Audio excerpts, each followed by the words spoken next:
আগে শিখতে হয় প্রেম মানে কি। তোর প্রেমের সঙ্গেই কেউ শিখায় নাই, আমি শিখাই দিই, মাথায় রাখিস। প্রেম শব্দের মানে হচ্ছে, এটা এখনকার মানুষ এটা শুনলে কেমন জানি ভিতরে একটা আউলা বাতাস লাগে। প্রেম শব্দের মানে হচ্ছে যত্ন।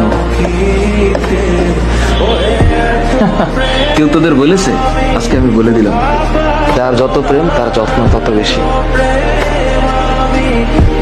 আর এর সাথে আর একটা টুকুর করে একটা শব্দ মাঝখানে লাগিয়ে দিলেই খেলাটা অন্যভাবে ঘুরে যাবে। এই যত্নের নিঃশেষে আরেকটা শব্দ আছে দায়িত্ব, আর যত্নের ডান পাশে আরেকটা শব্দ আছে শ্রদ্ধা। হ্যাঁ, আর যত্নের উপরের দিকে আরেকটা শব্দ আছে, এটার নাম হচ্ছে আরেকটা জিনিস। এটা মানে এটা এই সত্যতা, এটার নাম হচ্ছে প্রেম।